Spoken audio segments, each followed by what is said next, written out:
Please have a seat already because we are going to our second presenter in room 9, who is Wenjin. And Wenjin is an application engineer at MathWorks, specializing in embedded software development and code verification. With a deep passion for creating performant and reliable critical embedded system in C, C++, he brings a wealth of experience to his role. Wenjin spent 10 years as an embedded software engineer, including 7 years in automotive industry, where he gained extensive expertise in EV charging system and high voltage battery systems. His strong background in optimizing C, C++ performance equips him with deep knowledge in performance engineering.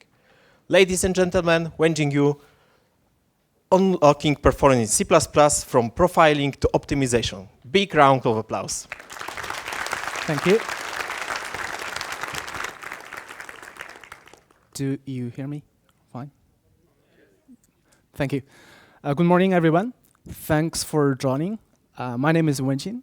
As our dear host has introduced, I used to work in the automotive industry, especially I worked on battery management systems and charging systems, where optimizing software was important because it was critical to make sure that batteries will operate in efficient and reliable manner. And along the way, performance engineering not only became a technical challenge, but also becomes a passion. So that's why I'm so excited today to talk about this topic, how to unlock the performance in C++. Performance, the word often sparks different feelings in different developers. For some, it is very thrilling challenge to be dealt with right away. For others, we only need to look at performance later on when something goes wrong. But no matter where you stand, the truth is, in today's world, performance matters more than ever. And so today, the goal is really to talk about, we would like to explore the journey from understanding when and why performance matters to using the right tools, and when we will look at then we will look at different techniques we can apply to improve the performance of the program. And my goal today is that at the end, I would be able to provide practical insights and a clear framework so that you will feel more confident in your future projects when you need to deal with performance issues. I hope that in the end you could have some rough ideas for future projects, how you could make data-driven decisions and how you can achieve significant performance gains without sacrificing the quality of your code. So without further ado, let's start today's talk and unlock the C++ performance. To kickstart today's talk, let's imagine a conversation between coworkers where one colleague might ask, is performance our priority? Do we need to care about performance? The other would just answer, of course we do. We are using C++. What a silly question. Of course we care about performance. But then the first coworker will ask, okay, then when exactly should we look at the performance of our code? The question is not always so straightforward to answer. That leads to the most crucial first step in this performance optimizing journey, which is setting the right performance target. It is very important to have requirements on performance, because without requirements, we don't know where we are going, and we don't know when to stop.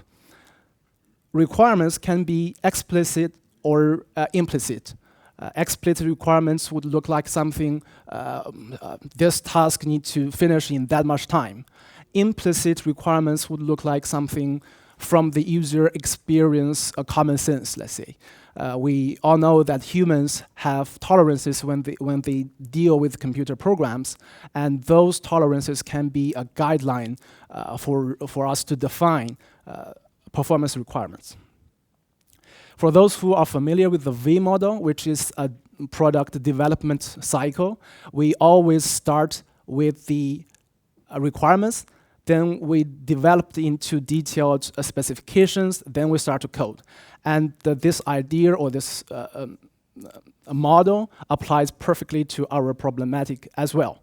We need to first set the right performance target. The purpose of setting this target is really to avoid optimizing the code too early. There's this famous quote from Donald Knuth saying that premature optimization is the root of all evil in programming. It is a little bit dramatic, but it does highlight a lot of potential issues if we optimize too early our code. Because we might end with very complex code, we might damage the code maintainability, and worst of all, we might waste time because we were working on the wrong part of the code, which doesn't have significant performance issues. And in a lot of the C++ coding guidelines, in the section of performance, there are a lot of recommendations, what you should do, do this, do that. But almost in all guidelines, the first rules are always, are you sure you want to optimize it right away? Perhaps not. So that's something to be taken into account. So the solution to avoid optimizing too early is to profile. Always measure before we make any significant optimizing efforts. And then using profiling techniques, we can focus on correct path of the code, and we can measure to really find the hotspot in the program so that we can work on them. How to do profiling? Fortunately, we have a lot of tools on the market, and those tools use a lot of different profiling techniques. To just give you a little examples, we have Visual Studio Profiler, which is exclusively on Windows platform. We have also Valgrind, which is cross-platform, but it is used more on Linux. There's Perf for Linux, but the idea of using profiling tools is to gather data, and we want to see with the data backup that how the CPU is used, how the memory is used, and how many calls are made in this program. Of course, using the right profiler for your type of situation is important, but we need to know a little bit more about the profiler to know what the underlying techniques the profiler are using, so that we can avoid some of the drawbacks certain profilers or profiling techniques may introduce. For example, if you are using time-based techniques to profile, we should pay attention that sometimes the time is too coarse and your performance bottleneck is at a different scale. So it is possible that the bottleneck is not detected by the tool. And depending still on the profiling techniques, it is possible that you have interferences from other processes in the operating system. And sometimes you are not always able to reproduce a delay in the profiling process because the delay is caused by some random events. It is also to be taken into account that when you profile a already optimized program, since some function addresses will be obscured, it is difficult to map the profiling results back to the source code because you lose this kind of direct translation. So the idea is really to learn a little bit more about the profiling techniques and the profiler, choose one that fits for you. And if it doesn't, then there are some complements solutions that you can use. For example, the old-fashioned way, you can introduce code directly in your program, and you do the mirroring yourself. You can count the CPU cycles, the exact time. Of course, doing that way, it doesn't eliminate all the problems with the profiling techniques drawbacks in certain areas, but still, oftentimes you will have quite accurate results as well. A different complementary solution would be to debug. Using a time-based debugger, you could combine the breakpoints with the cost, the stack trace, and you gain more insights about where the potential bottleneck might be. So imagine that we have now, we have seen some profiling tools and techniques, and we have already a foundation to make some smart decisions on where we should look at and where we should work on. But identifying the bottleneck is really the very first step. Now let's move from really analysis to action, where we can start to optimize our code. In the next section, we will explore some strategies to optimize the code. I would think that algorithm improvements is the area where we will bring the most performance gain with the least amount of effort. And I just want to use a very example to show the algorithm improvements and how they can bring performance gains. It is a very trivial example. It is the Fibonacci implementation.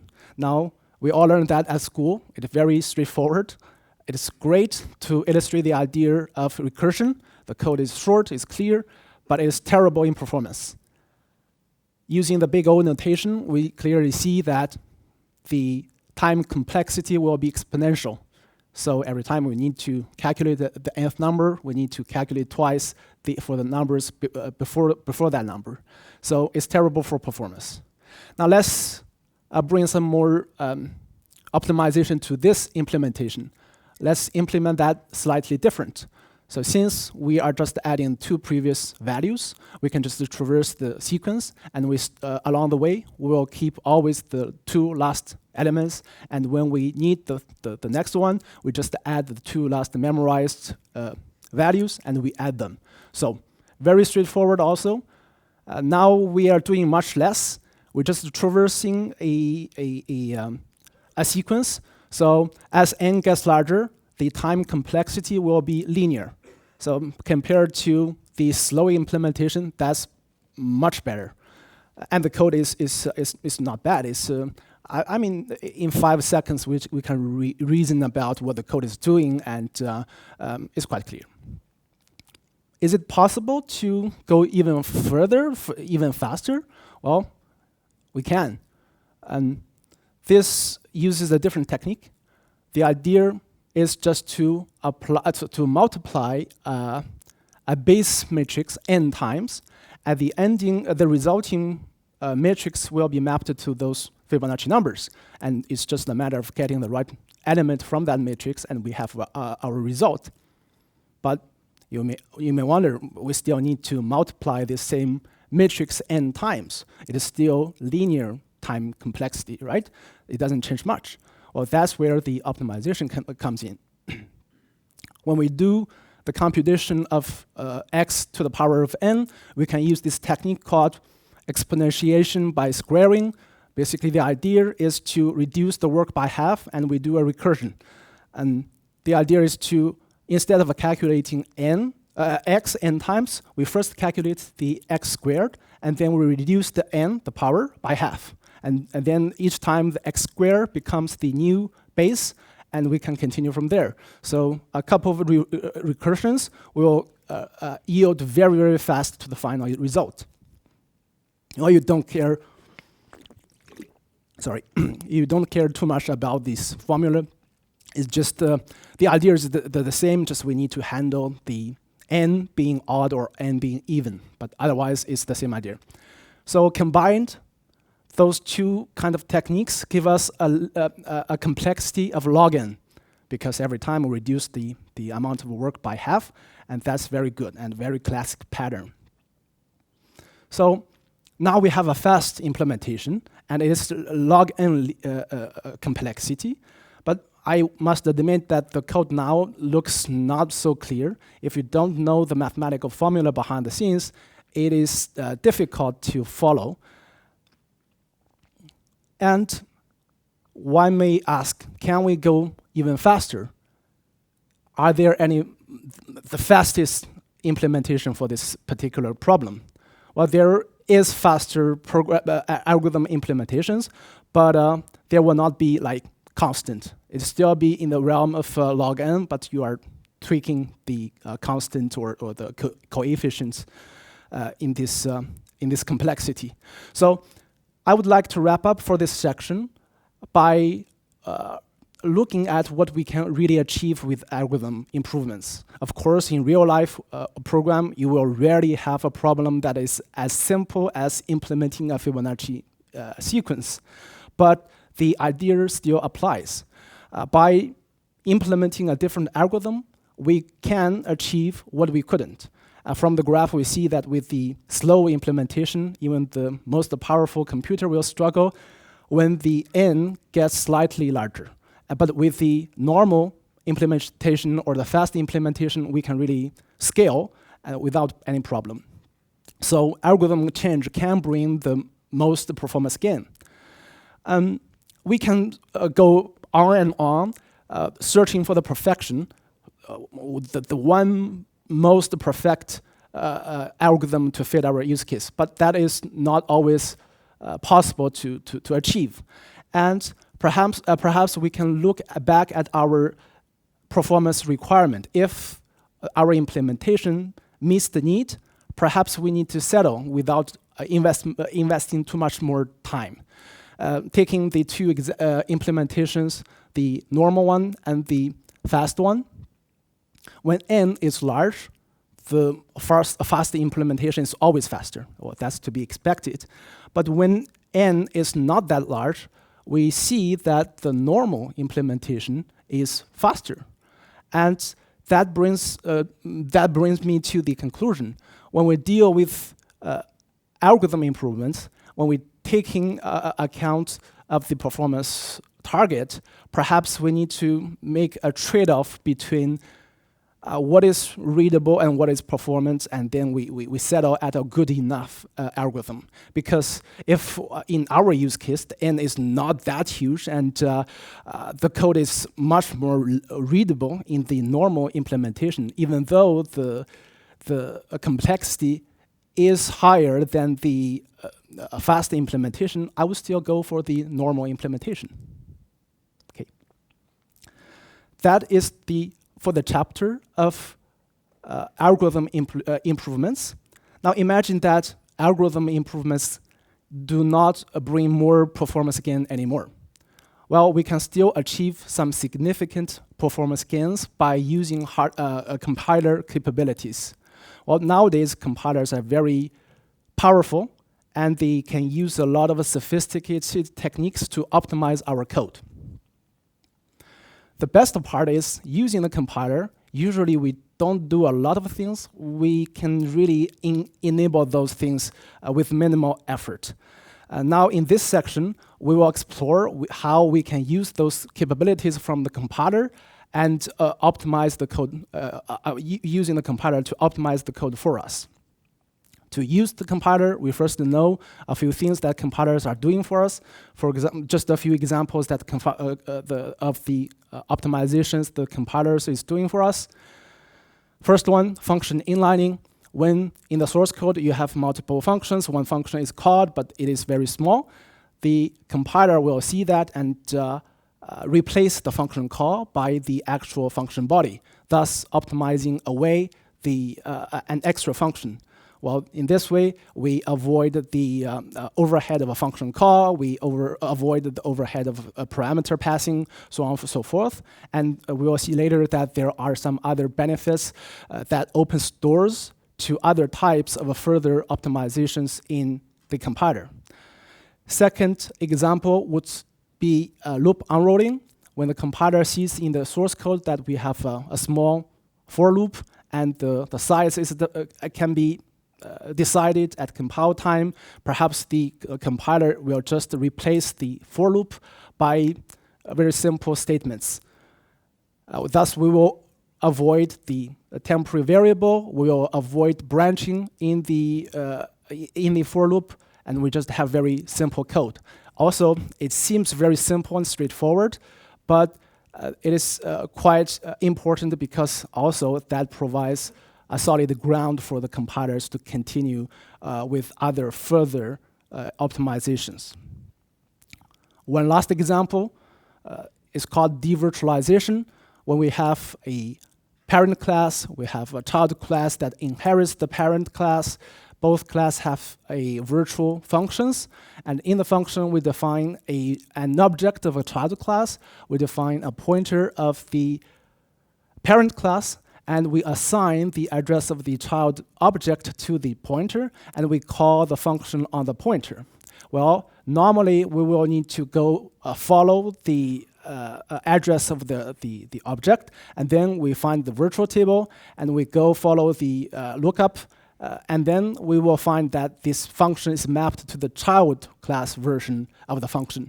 And then we will load the code instructions, and then we will execute. So a lot of indirect steps. But when compiler sees this code, it can make a decision that the pointer P, although it's defined as a parent pointing to a parent class, but in reality, the actual object itself is child. So the compiler will do the necessary things to optimize away these indirect steps and directly go after the code instructions for the child version of the function. And we avoid a lot of intermediate steps. So we can use those things. So those are what the compilers are doing for us. And now it's time for us to use that. And fortunately, almost all the compilers provide those optimizations by flags. We can just specify which flag. And for example, for the example we have seen, there are flags for -f, -f inline functions, -f unroll loops, -f devirtualize. And we can just use them on the command line when we invoke the compiler, and then that optimization will be activated for us. But usually we don't go this detailed, because there are a lot of presets of optimizations that have been done for us, and there are a lot of flags that are working together. We really need to start with first of all the presets of optimizations, and that's the -o, the optimization level 0, 1, 2, 3. With the level going higher, we're adding more and more -fs to the previous level, and there's also presets, so optimization levels. Dedicated for reducing the size of the program or enhancing the experience of debugging, -os and -og. And that's how we can enable those optimizations when invoking a compiler, but we can also instruct the compilers in code to help the compiler understand our intention in the code. We can use the keywords or some directives from the compilers. Volatile tells the compiler to not optimize this thing away. Using const, the compiler will do the calculation at compile time instead of in the runtime. Static keyword, when it is used to limit the scope, it could help the compilers to improve the interprocedural optimizations and some attributes that we can use from the compilers itself. The biggest takeaway from this section using compiler is that they are extremely smart. I mean, they are smart, they're extremely powerful, and we should really learn what they are doing for us, how to instruct them to optimize the performance for us. Okay. Well, at this point, we have explored two of the most common ways to optimize performance. One is to improve algorithm, the other is to use compiler optimizations. And we really spent minimal effort. And but what if the application has unique requirements that you really want to squeeze the last bits of the performance? Well, in this case, we can take a look and how to fine-tune to really gain the precise performance gain. Well, the fine-tune or micro-optimizations are perfect examples of programming anti-patterns. And the idea is to eliminate those programming anti-patterns. Those anti-patterns may include expensive operations that you write in your code. You are not doing some necessary processing, and you are not using the most performant version when you have multiple alternatives to achieve the same thing. You are not using the string the most efficiently. There are many of them. Just a few examples. To shorten the screen, instead of using the resize, you are using substring. Well, with the fix is to use resize, thus you avoid creating a separate string and assign to the original one. Another example, no pre-allocation, when the use case is that you have a container for which you know the size, the number of elements in that container will be fixed, then the best practice is to pre-allocate a part of memory, then you add the values. Another example would be the copy, the move operations. Well, sometimes we use the copy, the move operations because clearly we have performance intentions, but it is prevented and falls back to copy operations. For example, you are using that on the const parameter, then it falls back to copy. And to fix that, we just remove the const keyword. Of course, if that makes sense. Well, in this little code, there's no other implication, so we can use that. I can go on and on. There are a lot of programming anti-patterns.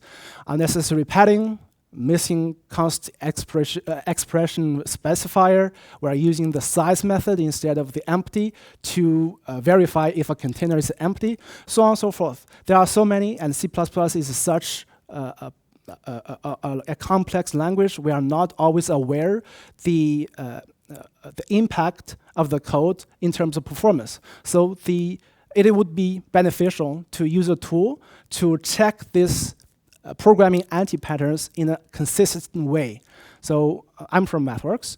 MathWorks has this tool called Polyspace, which is a static analysis tool. It does a lot of things to verify the code statically, among which there's a lot of checkers for performance. So basically, the idea is to identify all the programming, I mean, not all, but a lot of the programming anti-patterns, and it gives you a nice summary of what might go wrong. There's a description of the problem, there's the risk associated with this problem, and the tool also provides a fix for this problem. There's bad example, potential fix, and good example. So using a tool can be very beneficial for the developer to help him keeping aware that what I'm doing now has an impact in performance, and along the way I could use the alternative to improve that. So what can we expect from the effect of micro optimizations? I would say you can see the performance improvement when you isolate the optimization and the code you are working on, but the performance improvement will vary based on the compiler, the library implementation, and the environment. But from a different angle, a lot of those micro optimizations, they are good programming practices. Well, those good practices will help, some of them will help the compiler to optimize further. So indirectly, those micro optimizations, while it brings a very precise performance gain, but indirectly they will impact also the overall performance of the program. So far, we have covered techniques about that are accessible to everyone. Working on algorithms, working with the compiler, using tools to detect the programming anti-patterns early on. They are great tools for almost all developers. It doesn't require too much of expertise. In some situations, however, we need to push the performance improvement even further, and that's where we would require a little bit more, bit more advanced optimizing techniques. Oftentimes, that will require a little bit deeper understanding of how the program interacts with the underlying hardware, the memory of the memory system, and the parallel processing. So in the next section, I would like to touch on a few slightly advanced methods exploring what you can use to fine-tune the performance of your application. Well, of course, there's no surprise. We need to leverage the hardware. Back in the day when Moore's law is still relevant, it's still relevant in a way today, the strategy would be you don't do anything. You just wait and get, wait for 2 years, you get twice the speed. Because when Moore's law is relevant, it indicates that the number of transistors in the CPU will double every 2 years. So systematically, when you update your hardware, you get twice the speed. So how many programmers can promise that, give me 2 years, I can bring you 200% performance gain? Well, that's difficult. Well, now Moore's law is less true compared to like 20 years ago. The trend is different. We are using multiple cores, multi-threading, the GPU for parallel processing, but the challenge is that we need to convert the problem to be adapted for this kind of processing. Itself is a challenge already without mentioning the performance improvement part. CPUs are becoming more and more intelligent. They can predict the branching more intelligently and more precisely, so that helps. We can also use the extensions to CPUs to accelerate the processing, especially you have a lot of similar types of data. For example, the SIMD extensions for different platforms. We started by seeing them on x86 platforms, basically that we have a big vector instead of processing one integer, for example, at a time. We will process multiple integers at one go, thus saving a lot of time, especially if you have a lot of matrices, then that will accelerate the speed of the software. Well, now we are also starting to see that on embedded processors, for example, ARM. The last point is, in the end, very important. That is to use the cache efficiently. So far, I have been deliberately avoiding this topic because it connects to a lot of things. It is related to the compilers, it is related to the micro optimizations, and it is related to memory. And now I would like to spend a little bit more time on this topic to see how cache can impact the performance of the program.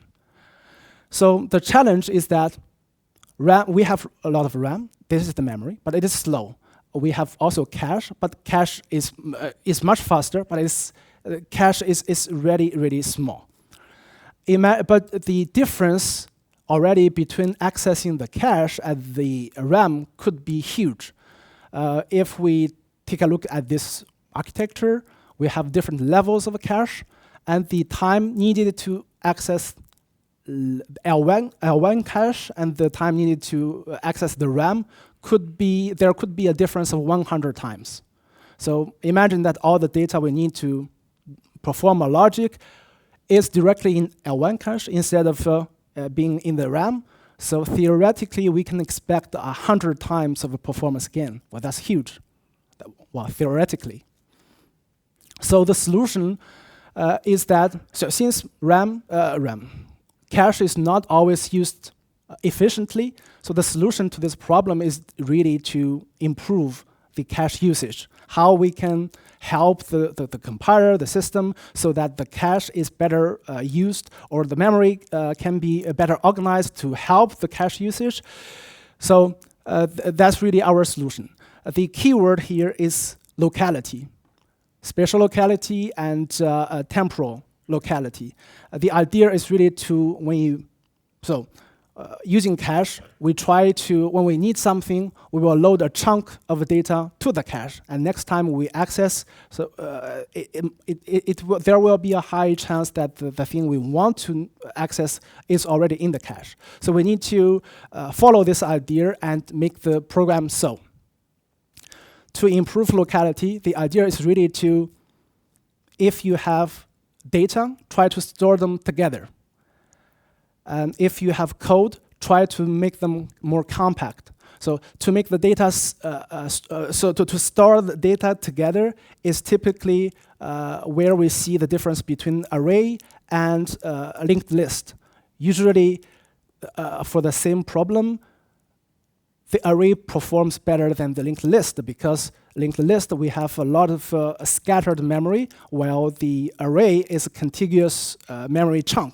When we load something to the cache, so there's a higher chance that the whole thing will be in the cache instead of the RAM, but it is not true for the linked list. For the code thing, we need to make the code compact, or we need to make the code inline. In this case, we have a single chunk of a code instead of going to fetch code from a different location. That's why function inlining is so important. We really put the code instructions together, and when we load one instruction to the cache, we load the whole chunk in the cache, and next time when we try to access the next instruction, it is already there. So we save this long iteration time from the CPU to the RAM.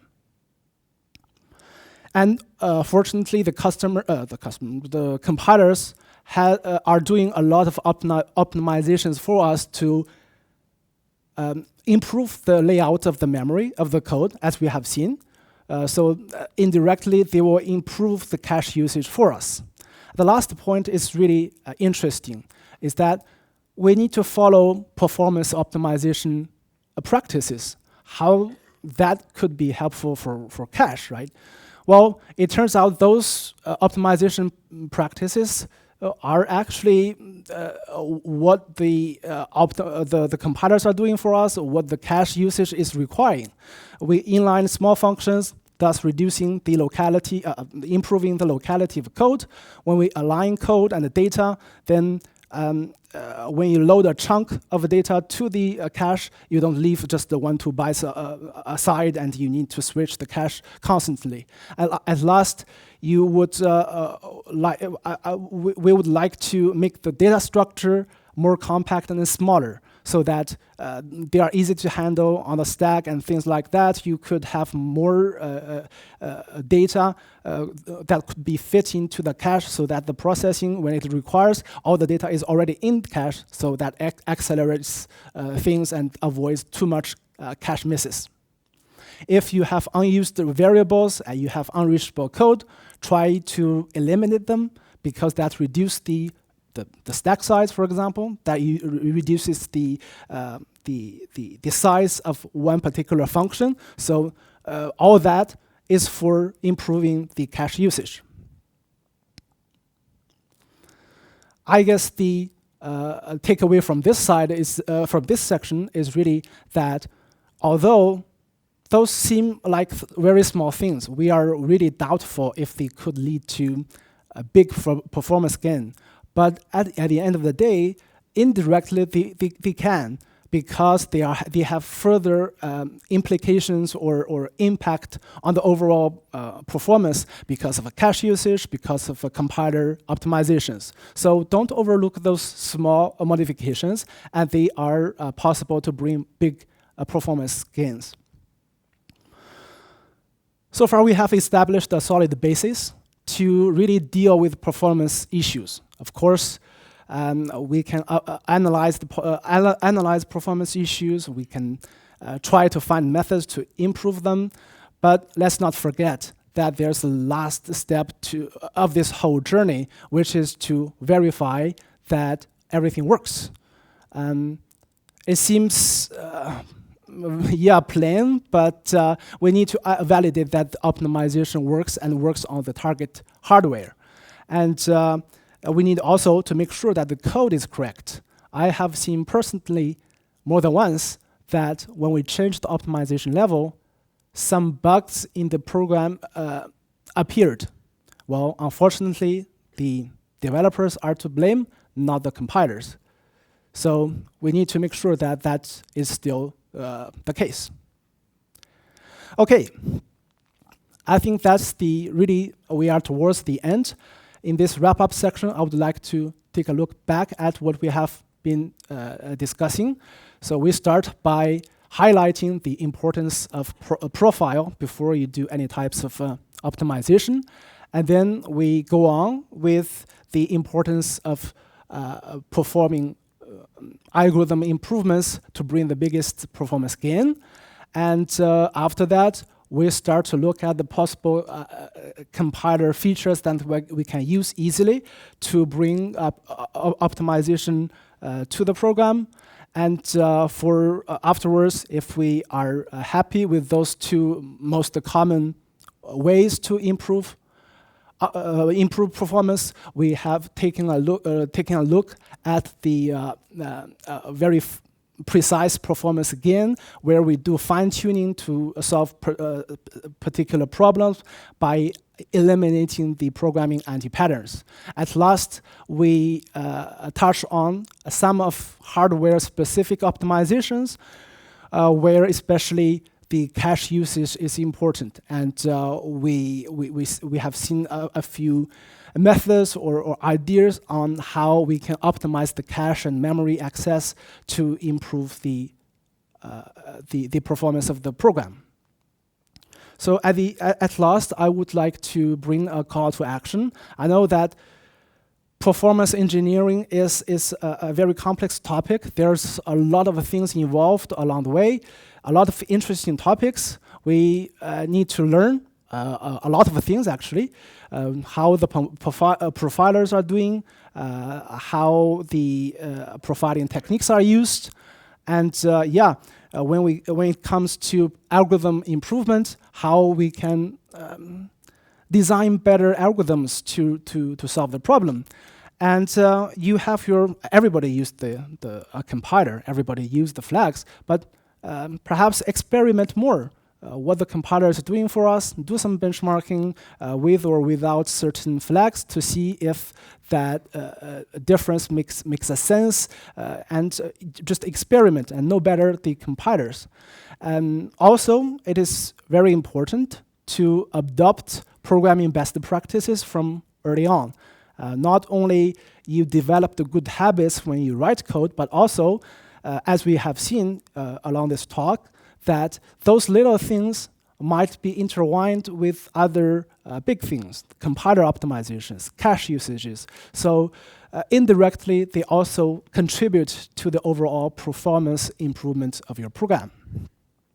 I guess for today, the biggest takeaway would be this performance engineering is really about problem solving. Problem solving is very fun. It has a lot of things so that we can learn, and it's a good feeling that when we solve a problem and we achieve something. So I would really love to see that somebody just achieve a double-digit performance gain or triple-digit performance gain with just a few change in the operations, or a few by removing a few lines of code. That would be wonderful to see. So, and the takeaway is optimize and have fun, and share your experience with everybody else. Thank you. That is the end of my talk. Applause. Thank you. Big round of applause to our speaker, Wenjin. Thank you very much for the speech. And now we'll take a couple of the questions from the audience. So please go ahead, raise your hands. We have first question here. Can you wait a second because it's not working?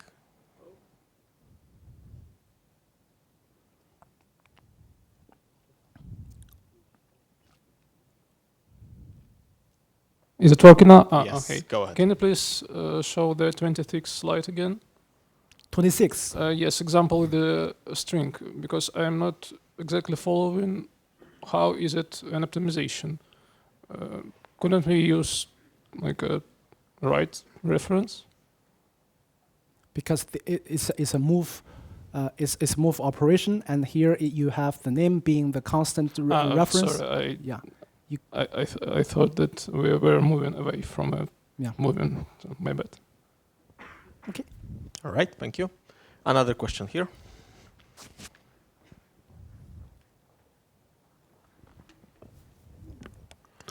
Thank you very much for your talk. And yeah, I have a question regarding empty and size function. I know that there is a dedicated function empty for checking if containers is empty, but can you explain what is exact difference between those in meaning of, I don't know, assembler code? Is only matter of one additional assembler in structure, or it's something behind there? I'm sorry, I'm not following. Could you repeat the question? Okay, so yeah. So in the guideline, I see that there is preference to use empty function instead of size. And what is exact difference in the assembler code, and how empty function is faster comparing to size? Okay, I see. So the purpose is to check if the container itself has no element in it. So the inefficient way would be to use the size method and check if the size is not equal to 0. So that is not necessary because sometimes in the implementation of size you need to count or something like that. So well, you don't actually, because the empty method perhaps it has implementation of constant complexity. It just give you the answer right away instead of different implementations of a size which might be more expensive than cost. Okay. All right, thank you. Any other question? Okay, I can see the question on the other side of the room. We'll get back to you, sorry. Yeah, thanks. Is there any particular profiler you would like to recommend? For example, the one from Google or? Sorry, yeah, here. Sorry. Yeah. Are there any particular features which are the main benefits in the one you are using? Or could you recommend something? The main benefits of the profilers? Yeah, could you recommend a particular profiler or? Well, there's no like one answer fits all to that, because that really depends on the types of programs. For example, if you are trying to really do the profiling on a computation-intensive task, or you are really trying to see the cache misses. So for each usage, you would like to search for a different profiler for that purpose. Using Valgrind, it is most famous for checking memory leaks. So the memcheck is widely used for that. Using the perf on Linux, that is more for the system-wise profiling. You have not only the metrics on your application code, but also the system calls. So that depends on if that sort of things are important to you as well. Of course, Visual Studio Profiler is only working on Windows. So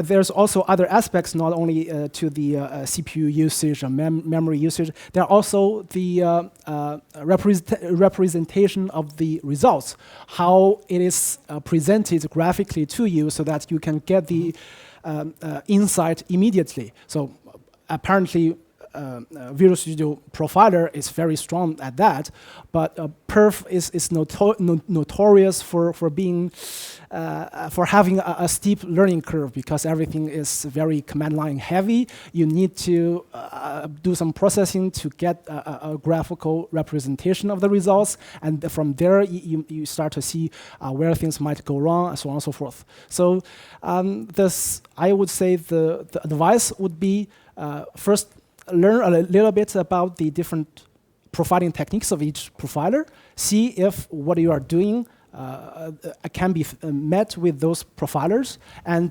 experiment. If you like it, stick with it. If you don't, try a different profiler, and perhaps it works better. If I can ask, is there anything you would like to recommend as a profiler in the case where we would like to analyze the background of the neural networks? Yeah, because for example in Python the background is written in C++. Yeah, so is any particular tool you would like to recommend in such a case? Could you repeat the? Yeah, sure. Yeah, because for example when we train neural networks, yeah, in Python, in PyCharm, for example, yeah, the real background is of course in C, C++ because it's just faster, yeah. And I was considering, would you like to recommend any particular tool for analyzing such a behavior, yeah? So the background of the neural networks, which is in C++, yeah. So for example, we are training neural networks, yeah, but we would like to analyze what's in the background, which we In the background. yeah, in the background, yeah, because C++ is in the background in such a cases usually. I don't know what that means, but usually you will launch the provider itself is a process. You will also launch your application, which is also a process.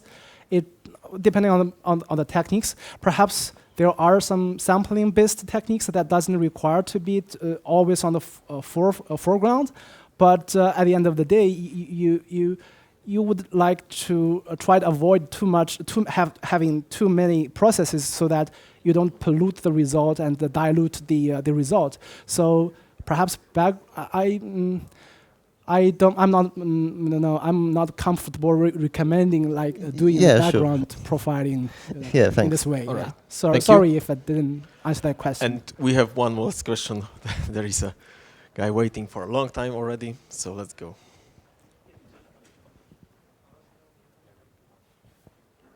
So I wanted to ask, because you concentrated mainly on algorithm improvements and working together with our compiler to get better results. What about more manual type of optimizations, like using intrinsics or maybe directly implementing something in assembly? Is it still something that is done today, or we leave it to compiler? Well, back in the days, of course, everybody would be considered a guru if they know very well the assembly and they use assembly. But nowadays, I think the trend is the compilers are so powerful and so capable. Rare is the case that we will write assembly ourselves. And of course, intrinsics, things like that can help, but they are linked to your type of hardware, so they are actually linked to the hardware, and I think you can also leverage a compiler to do that for you. Because when you do something like this, they are very targeted, very specific. Perhaps you are not considering all possible aspects in this whole picture, but the compilers, since they have multiple flags working together, perhaps they will yield a better result. But there's no go or no-go answer for this question. But I just would like to mention that nowadays the trend is we trust more about the compilers to bring the most performance gain. The key is really to know what the compilers are doing and know what to and what not to enable when we use the compiler. So, yeah, I think that would be my take. Thank you. All right, thank you. Again, big round of applause to our speaker, Wenjin. Thank you very much for the speech. Thank you very much.